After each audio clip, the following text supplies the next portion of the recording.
Hey everybody, Poppin' Fresh here, and I am back with a new video for a new league. This is my draft review for the first season of the VBL-N draft, which is the sister league to the VBL-S. It's the pretty much the same thing, but national decks, so you get to use a whole lot more things, a lot more options, a lot of different tutor moves, transfer moves, event moves, all kind of wacky stuff. If you could theoretically get this mon into Sword and Shield, if there were every Pokemon there, you'd be able to use it. So, this is a kind of a project that myself, Casey, and Braff have kind of taken on as the leaders and kind of set it up, and it's just exciting that it's finally happened and that we managed to finish the draft last weekend. I've, again, had another busy week, so I didn't get to record this until now. I'm going to do this and then a team builder a little bit later today. But, yeah, so this is a super exciting format. I'm just very, very glad that we managed to pull it off and get it all together. And I guess we'll just get into it. So this season I thought about it, and I realized that the more I think and the harder I think and the more I have a strategy about what I want to do going into the draft, the worse I end up doing. I mean, maybe it's not a real correlation, but it's there. So season 1, I just picked value picks. I didn't know what I was doing. I did pretty good. Season 2, I had a light plan. I wanted to draft around pledge moves, and I did pretty mediocre. And then this last season I had a really strong plan. I wanted to draft around versatile mons, I wanted to have redirection, I wanted to have all this sorts of like team support and stuff, and I did awful. So I kind of went back to the drawing board and decided, let's not overthink things, we'll just go with what's fun and what I want to try out. So here's the draft that I came up with.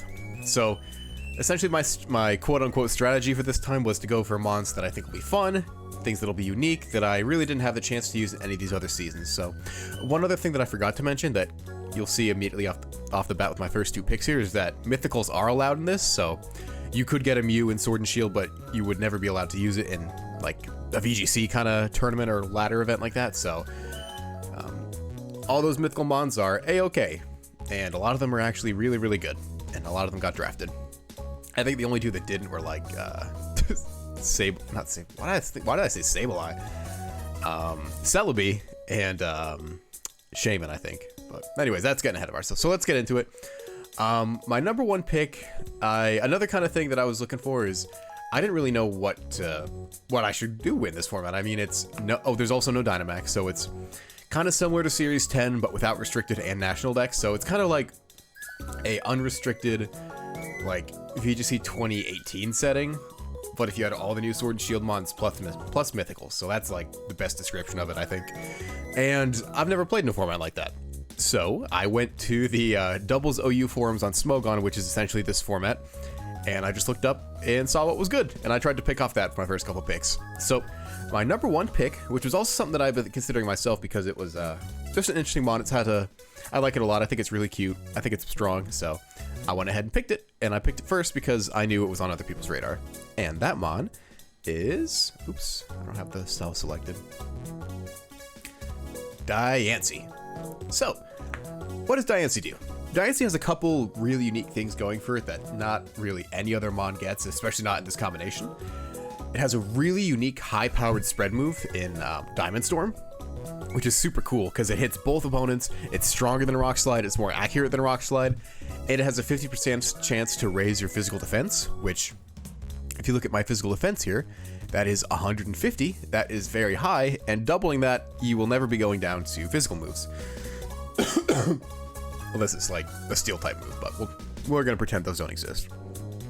Diancie also has a nice ability of Clear Body, which I found a love of last season with Clear Body Regirock, and Diancie is pretty much just a mixed better Regirock for that, for those purposes. Better typing, more moves, can run physical or special, and I think that's just a super interesting thing they could do. Like I said, it has great mixed bulk, and it also is really key in that it gets Trick Room itself, and that's something that Regirock I could ever do with it. You want to use Regirock in Trick Room, but you have to rely on another setter, and Regirock doesn't really provide any kind of protection for the other setter. You just have to go in, hope you don't get taunted, hope you don't get faked out, and hope Regirock doesn't get burned in that same turn. because Regirock's predictable and can only go physical. So it's just a lot more versatile like that. And I love the fact that it can sit its own Trick Room while being as fantastically bulky as it is. 50-150 defenses aren't as good as 100-100, but I mean, I'll take what I can get. And that also helps down the line when I'm doubling my defenses. I'm getting more of a boost for my buck, and Diancie also learns Body Press, which is super huge. So, those are some of the pros of Diancie. The only big con of it is it's slow, but it's a Trick Room mon, so that's okay. But the bad thing that really is going to be a hurdle to get over is its humongous 4x steel weakness, which is thankfully it's a pretty rare type. It's not very good offensive coverage. I mean, definitely not against the rest of my team, as you'll see, but just the fact that I have to be cognizant of any mon that could run Bullet Punch, possibly taking me out in one hit if I don't have some kind of protection against it, and Iron Heads will do me in, and anything even stronger than that's not even a question. So that's one of the big things I have to look out for with Diancie. Essentially looking at ways to protect it from steel types and use its nice offensive and defensive capabilities to set Trick Room for itself and quickly kind of snowball into a powerful threat by boosting its defenses and never dying. And it's a really good weakness policy candidate as well, because there's I could do more Bullnose weakness policy shenanigans, and it has such high defenses, it doesn't take much damage anyway, so you don't need to Dynamax it. And one good thing that I also have looked up, assuming I'm not wrong, there's no spread move, there's no spread steel type moves. So if I have a follow me user, which I do, I can keep it safe that way. So that's Diancie, super excited about it. I'm glad I got it first pick. And now we'll just go ahead and move on to the second pick, who is another mythical that I've never used before, which is Volcanion. And Volcanien's super cool because he's a great fire type and he's a great water type, and he's the only mon that can do that. So, I mean, when you look at his stats right off the bat, he's got a pretty decent distribution of them, honestly. 80, 120, 90 is good. It's good defenses. It's pretty decently mixed defensively as well, 110 and 130. Obviously, you would like to go for the 130 special attack, but it does have the capability and move pool to run. And, oh, come on, man. Make good use of its 110 physical offenses. The only kind of awkward thing is that it's at that speed tier of 70, which is like one of the most awkward speed tiers I can imagine. I mean, you pretty much need some kind of speed control for this to work. It's not going to be outpacing anything besides a dedicated Trick Room mon, and even in Trick Room it won't be outpacing them, so you want it to have Tailwind or Trick Room support with maybe like a Bulldoze on to lower its own speed. But I think over that, it's just a really good offensive and defensive piece. I mean, look at it. It has a instant 4 times resistance to steel, so I have a good switch in for steel types to try to scare out Diancie. The fire type to scare them away again. It has access to all sorts of spread moves. Will-O-Wisp is a nice piece of what do you call it? Like support. It also gets Haze, which is something that I've typically not looked at very often. I don't think I've used it very much, but it's definitely a very nice piece, especially in a format like this where I imagine there's probably going to be a lot of intimidate and snarl kind of stuff. Being able to just level the playing field is a nice ability to have. And I just really want to use Steam Eruption. It's like Scald and it's Scald and Hydro Pump mashed into one, and better than both of them somehow. So that's something that I'm super looking forward to use, and I just can't wait to see how it goes. All right, and now moving on to my next pick, I wanted to go ahead and pick another mon that I haven't used before, which is Superior.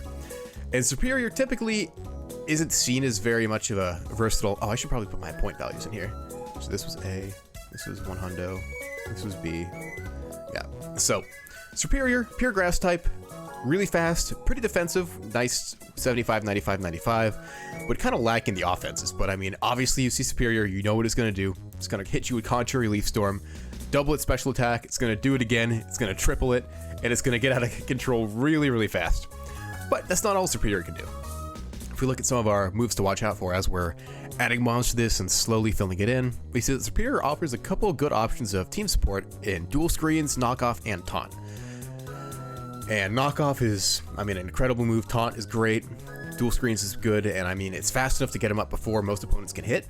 And he's bulky enough to where if he does get hit first, he probably won't die, so he'll be able to take a second hit after that. And one of the things I really like about Superior is that you don't even need to try to make it an offensive Superior. Just the fact that Leaf Storm alone is going to start boosting your special attack to ridiculous levels you can still run a defensive one and still have the offensive snowball capability. That is just pretty much unparalleled. It also gets glare, which I don't even know if I can put that as an option here, but I mean, it's the only one on my team that gets glare. But glare is just better Thunder Wave, so imagine Superior being here. Another option of speed control for my team, which so far is looking pretty slow if you discount Superior. So I have Superior. I have a good Fire, Water, Grass core filled out, so I want to start working on some of my other cores. So I went ahead and picked Escavalier, who is a second B tier. Oops. And it's just a mon that I've generally grown to become sick of in Draft League. Every time I've faced it, it's done horrible, horrible things to me. It's so incredibly bulky. It has a phenomenal typing. I already have 2 fire weaknesses, but if you look at my first 2 mons, I have a single and a double fire resist, so you can't just go throwing fire moves at me willy-nilly. You have to be prepared for my switch-ins. And Escavalier I picked because he is essentially the perfect Trick Room sweeper. I cannot think of a single mon that's better than Escavalier if you want a great physical Trick Room sweeper. Its defenses are wild, 70, 105, 105, 135 attack, and a 20 speed. Nothing underslows this thing, unless you're running an Iron Ball. Also, it has that great ability of Shell Armor or Overcoat, or even Swarm could be useful, I guess. But Overcoat's typically good because you can protect it from any kind of powder moves, any redirection. And if they don't have powder moves or redirection, just go for Shell Armor or Swarm, whichever you feel is more important. Typically, probably Shell Armor, because I would hate to lose a game to a random crit, especially on a mon as bulky as Escavalier. He doesn't really offer much in the way of team support. He's definitely an offensive mon, but Knock Off is a great powerful move. And I mean, Escavalier gets a lot of crazy coverage. He gets, like, you can skip using Bug or Steal on it and still have a perfectly good, viable set. I mean, it gets like Razor Shell, it gets Drill Run, it gets Knock Off, it gets, I'm sure it gets some other crazy stuff too. That's 3, but still, it's very, very good in Trick Room, and I'm looking forward to finally being the one to dunk on other people using Escavalier, not being the dunked. So, the next pick, let's see, is there anything else that I forgot to mention my other ones? There's some other things I forgot to mention, but that's not important. Oh, I linked a, oops. I had a replay from Season 1 of the VBL when I played against Casey and his Escavalier. So this was, game 1. This is week 9. I ended up losing this set. I think this is the only game I win. But, yeah, let's go a little forward. Blah, blah, blah. Okay, so here's Escavalier. Watch it almost come back and take out my entire team. This is just kind of one of the things that made me realize, oh, this mon is kind of a threat. Kind of the perfect Trick Room beast. And look, this entire game, Trick Room doesn't go up. But it's still, I can't do anything to it. So it's his last mon. I'm up 4-1. And let's just go a little faster. Switching to Moongus, it almost dies. Turn 5. I just have to keep protecting. And I remember on this team I didn't have anything with fire coverage, so I was just hoping and praying that he wouldn't bring Escavalier. And it takes down Rillaboom, and then next turn something else is gonna die. Well, maybe not, I got lucky there. Oh, Close Combat, there's a good 4th move. Yeah, this was just a matter of me hoping and praying that something would go wrong for him, and he'd keep hitting the wrong mons with his attacks. But look how many hits this thing took. Oh my god, let's see.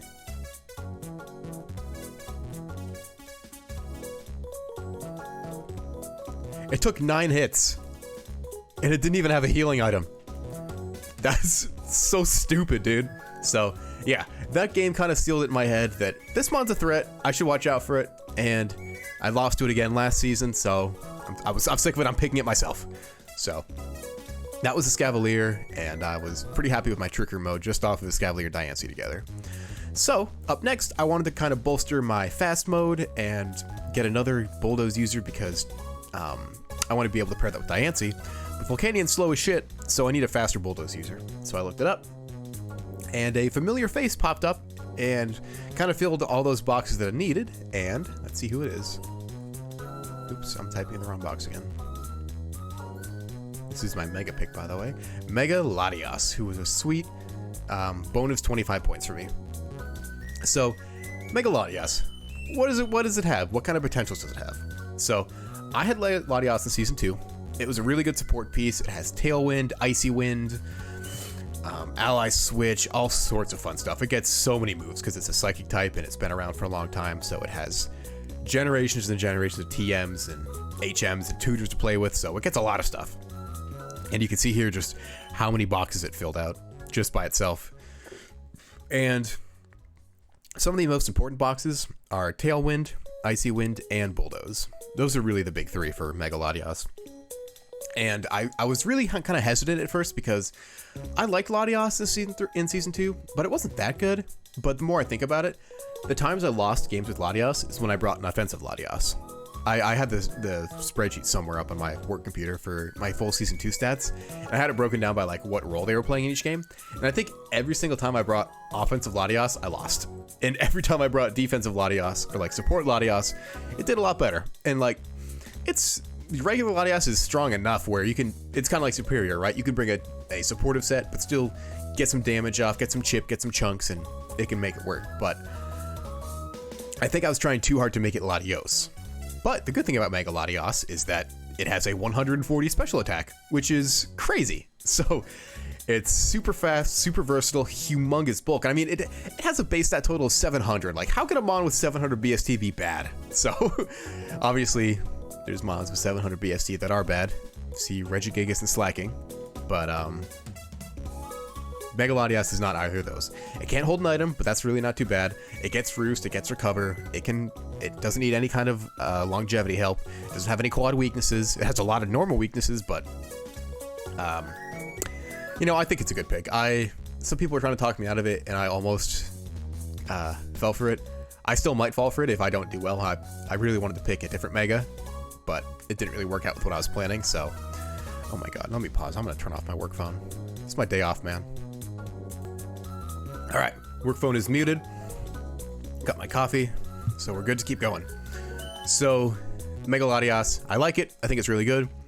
But there was another Mega that I had in my mind, and it's still pretty close to my heart, so if I drop Mega Latias, don't take it personal, Latias.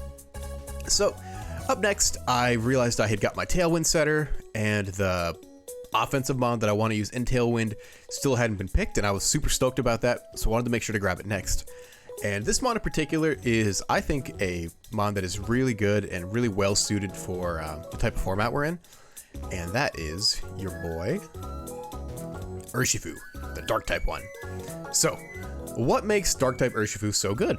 I think it is the most immediately threatening offensive mon in the format, and I'd say that with all of my chest. I mean that. You cannot protect against it. You cannot intimidate it if it's using Wicked Blow.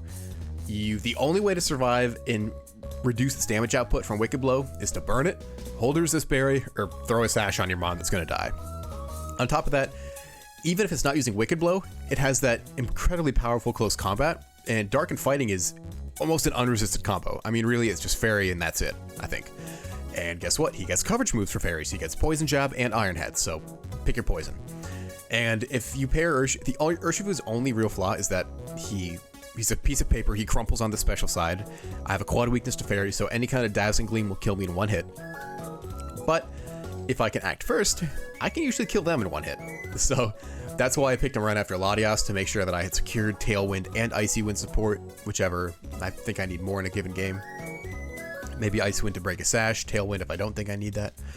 But I think Urshifu's really good. And I ran the numbers, and I probably don't want to give this away, but if I have 0 HP and 4 SpDef, my Urshifu will always die to a Dazzling Gleam from any Pokemon with a special attack stat of 130 or higher. And that's not base 130, that's like regular. You put it at level 50, and if its special attack stat says 130, Urshifu will go down to Dazzling Gleam, which really sucks. So it's something I have to watch out for against pretty much every team, because every team's probably going to have one mon that learns Dazzling Gleam. It's not that rare. So something to keep in mind, something to play around, but I mean, once the Fairy types go away, Urshifu comes out to play, so I think it's a very powerful mon, especially in this format where you can't Dynamax, you can't Max Guard. If it wants to hit you, it's going to hit you. So I love Urshifu. This was my S tier pick, and I think he very much earns the S tier, but we'll see. If people can play around that enough, then I will be very sad.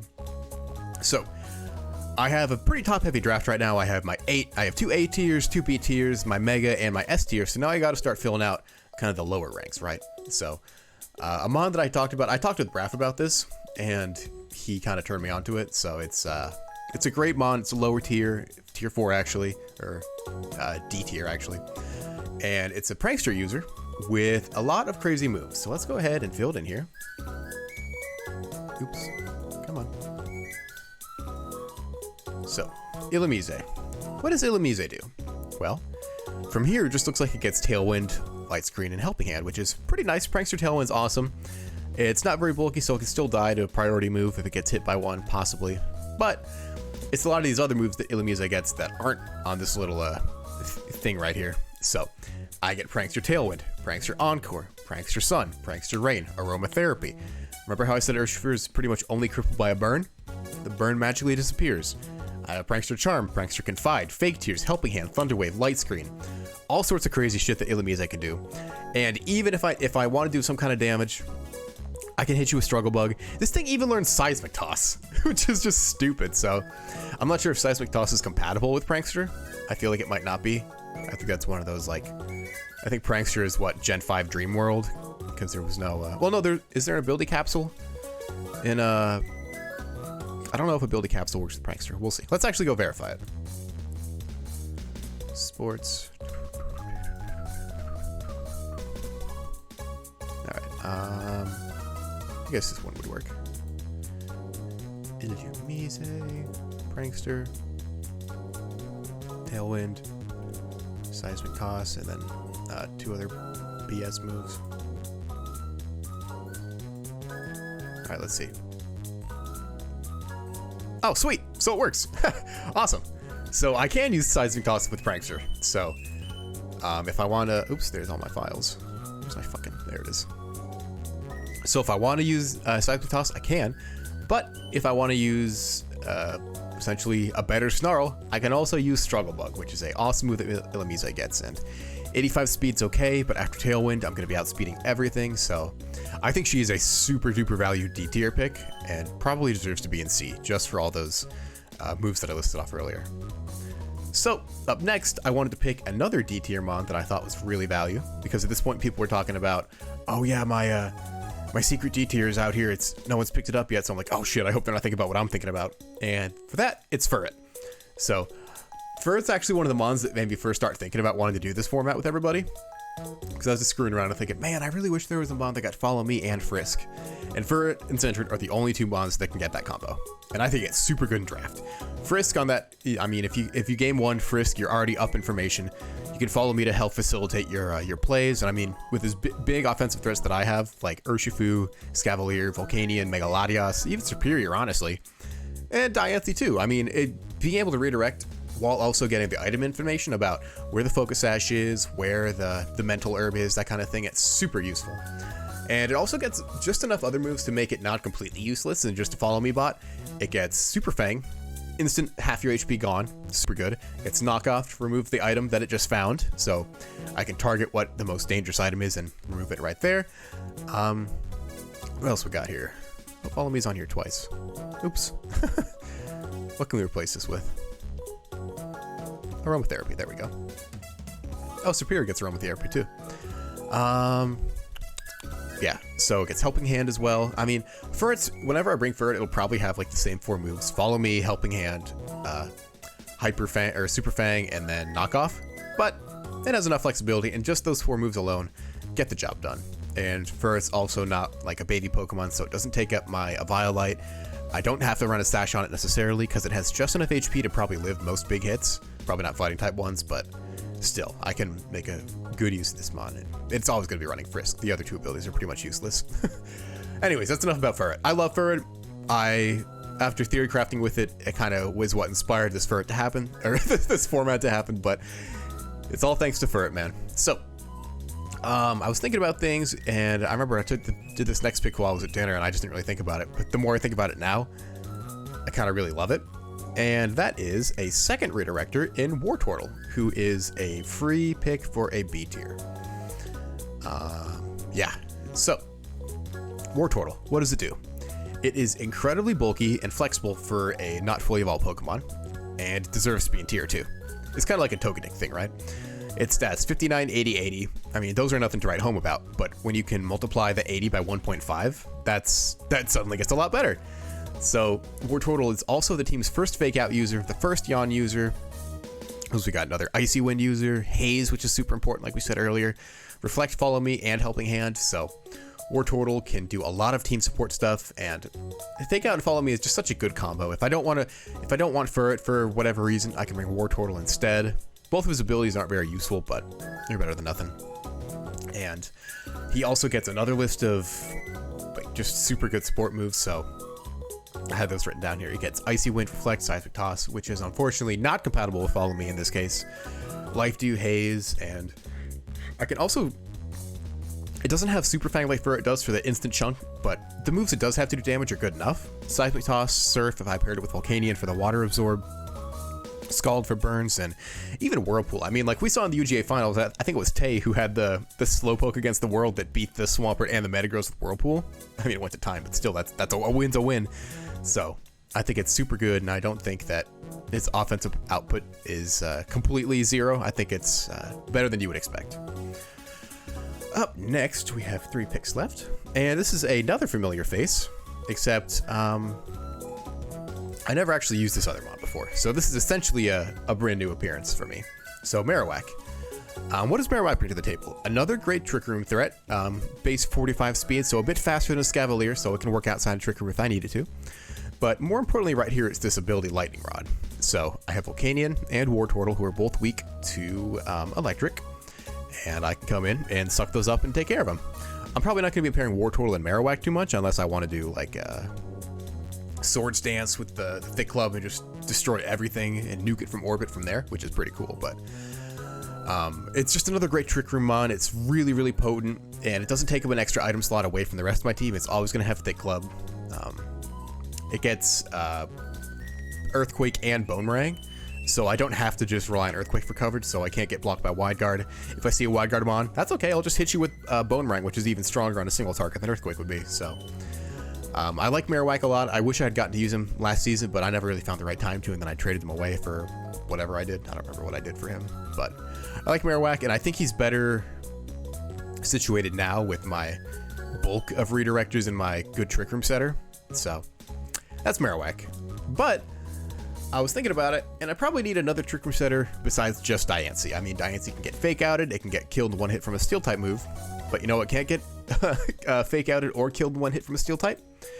We got ya boy, who's also one of my favorite ghost types, Cofagrigus, or Cofagrigus. I don't know how to say that. I don't think anybody ever does, or ever has pronounced it correctly. So Cofagrigus is a great tier 2 ghost type with, what do you call it? Trick Room. And I mean, just going through here, look at how many times it pops up. You get Will-O-Wisp support, Ally Switch, Trick Room, Haze, which is another important move, and it's really slow. It's a little faster than a Scavalier, but still super slow. So in Trick Room, I can get Haze off before my attackers move if they get intimidated or anything like that. And we also get I guess we get Knockoff. I didn't know it got Knockoff. And the ability Mummy is actually pretty sick. You can go for some mind games there, and they don't even have to hit you. You can just skill swap it over to them. So lots of fun stuff there. It also gets After You, which is nice because if I somehow get in an undesirable spot with one of my fast mons stuck in Trick Room, I can always just make them go right after me, and Cofagrigus is probably going to be going first. So it works out. It's pretty flexible. Another move, it gets Crafty Shield, which is pretty cool. That's just like a field-wide status blocker. So say I have Diancie and Cofagrigus in. Well, I don't know if I would want to do that. Oops. How did I get over here? But yeah, really cool. I'm kind of down to some of the more boring picks now. You can tell I was super excited about these first ones for sure. Everything up to about Furret was planned, and these last 4 are kind of just, these should work here. But yeah. And for our very last pick, we have, I was looking for a mon so with my last pick, I was lacking like 3 things, and I wasn't sure what things that I really wanted. So I still only have 1 Fake Out user, which sucks because this Fake Out should be really good in this format. I don't have Intimidate, and I don't have Snarl. So my last pick was down between 2 mons. One to provide Fake Out in more general support move coverage, or one that just does Fake Out or Intimidate and Snarl. And the choice was between Granbull, who I ultimately ended up not going with, and Kangaskhan, who I ended up picking instead. Kangaskhan is my final C tier. So Kangaskhan, it has Scrappy Fake Out, which is kind of its calling card. It's the only one that can do that. So nothing is safe from it. I can't get intimidated. It gets Yawn support. It gets Icy Wind. It gets Bulldoze while being relatively fast. Helping Hand, and I mean, it has Gen 1 Pokemon Syndrome where it can have like a move of any type it wants. It doesn't follow typical rules. So I think it's super good. I'm actually already planning about what I can do with it and to make it valuable. And I don't know. I'm just excited for it. I'm glad I went with it over Granbull.